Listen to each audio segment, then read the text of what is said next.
Coucou, c'est votre mercredi et aujourd'hui le thème de la semaine c'est de vous faire notre wishlist pour Noël, donc notre wishlist de Noël, et la question de la semaine c'est de vous faire, de vous dire pardon, notre plus beau souvenir, notre meilleur souvenir de Noël. Donc je vais commencer par la wishlist et terminer par la question. Donc pour ce qui est de ma wishlist de Noël cette année, j'ai déjà demandé en fait à ma mère des vêtements je vais arriver à parler, 1, 2, 3. J'ai demandé à ma mère des vêtements de chez H&M. Donc je vais prendre sûrement 2-3 pulls, un blazer, un jean et sûrement un chemisier. Enfin voilà, je verrai sur place. Et ensuite j'ai demandé à la sœur de mon beau-père. Je lui ai demandé en fait de choisir entre 3 choses chez Sephora. Donc je lui ai demandé la Naked 2 de chez Urban Decay. Je lui ai demandé ensuite, j'ai mis au cas où parce que si elle trouvait que c'était un petit peu trop cher la Naked 2, je lui ai demandé un sort de dupe de la palette.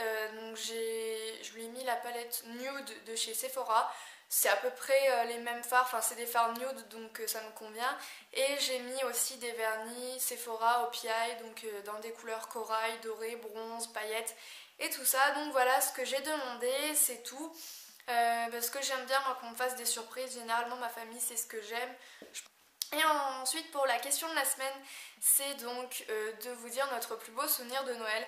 Alors j'ai pas le meilleur souvenir, le plus beau souvenir de toute ma vie, de toute mon enfance de Noël, mais il y en a un qui est particulièrement un de mes meilleurs souvenirs, c'était quand j'étais petite.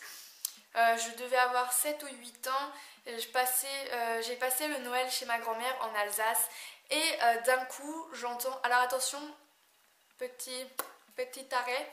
Si vous croyez au Père Noël encore, on ne sait jamais si vous êtes plus petite, je vous demanderai de quitter la vidéo pour ne pas...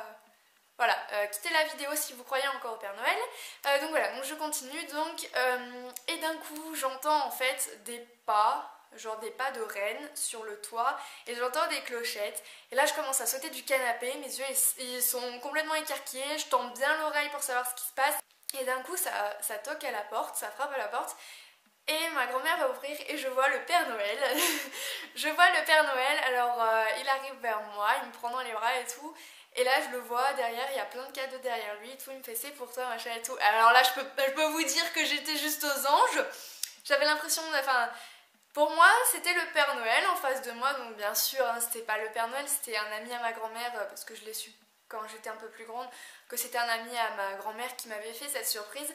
Et franchement, je trouve que c'est un beau souvenir parce que quand on est petit, on n'a pas forcément la chance, la chance que nos parents puissent peut-être reproduire le fait que le Père Noël existe, donc de faire des bruits, d'essayer que l'enfant soit content et tout ça. Donc j'ai eu cette chance, moi, de croire pendant un instant que le Père Noël était dans la maison de ma grand-mère et qu'il était juste là pour moi. Donc voilà, alors je ne sais pas comment ils ont pu faire les bruits de pas sur les toits, encore les clochettes ok ça va, mais alors là je ne sais pas et puis voilà j'ai pas envie de savoir, voilà c'est tout. Et moi en tout cas je vous fais plein de gros bisous et je vous retrouve mercredi prochain. Bye!